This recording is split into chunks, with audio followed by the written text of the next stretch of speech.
Hi everyone, ఈరోజు మన వీడియోలో గోంగూర పచ్చడి. ఇలాంటి గోంగూర పచ్చడి ఉంటే ఇంకేమీ అవసరం లేదు. ఇది ఎలా అన్నది ఇప్పుడు చూద్దాం రండి.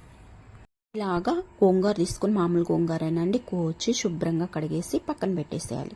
ఇప్పుడు స్టవ్ వెలిగించి ఒక కళాయి పెట్టేసి ఒక స్పూన్ ఆయిల్ వేసి, ఆయిల్ వేడెక్కినాక దాంట్లోకి ఒక పావు స్పూను మెంతులు వేయాలి.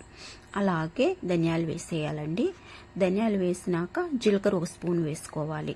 ఇవన్నీ వేసినాక దూరగా వేయించుకోవాలండి, మాడకూడదు. అలాగే నువ్వులు వేసుకోవాలి ఒక స్పూను. నువ్వులు కూడా వేసి ఆ వేడి మీదే మగ్గనివ్వాలి, బాగా వేగనివ్వాలి. బాగా ఇవి వేగిపోయిన తర్వాత మనం ఇప్పుడు ఒక 10 పచ్చిమిర్చి తీసుకొని వేసేయాలి. వేసేసి నేను తీసుకున్న గోంగూరకి 10 పచ్చిమిర్చి సరిపోతాయి, మీ పైసని బట్టి మీరు తీసుకోవచ్చు.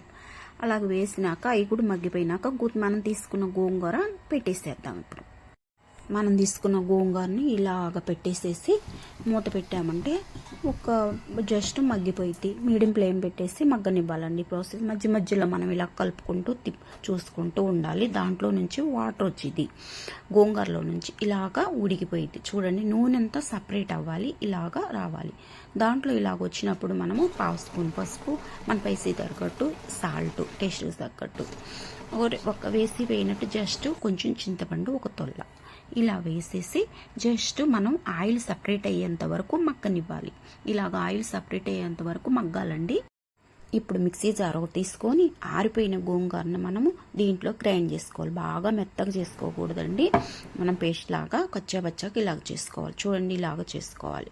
ఇలా చేసి పక్కన పెట్టుకొని స్టవ్ వెలిగించి వేరే కళాయి ఒకటి పెట్టేసి దాంట్లో 2 స్పూన్లు ఆయిల్ వేసి పోపు దినుసులు వేసినాక దూరగా వేయించుకోవాలండి. ఇలాగ వేయించుకున్న దాంట్లోకి ఎండుమిర్చి 2 వేసేయాలి. కచ్చాబచ్చాగా దంచుకున్న గర్భాలు, వెల్లుల్లి గర్భాలు వేసేయాలి. వేసినాక మనం బాగా అలాగే కొంచెం పావు స్పూను వింగు వేసుకోవాలి. అలాగే 2 ml కరివేపాకు వేసుకోవాలి. అలాగే కొంచెం సన్నగా దొరుకున్న కొత్తిమీర వేసాలి. ఇవన్నీ దోరగా వేయించి సన్నగా కట్ చేసుకున్న స్టవ్ ఆఫ్ వేసేసినాక ఉల్లిగడ్డ వేసేయాలండి.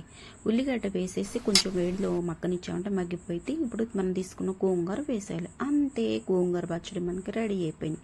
కొంచెం నెయ్యి వేసి తిన్నామంటే సూపర్ ఉంటుంది. నచ్చిందా ఫ్రెండ్స్? నచ్చితే లైక్ చేయండి, షేర్ చేయండి, కామెంట్ చేయండి.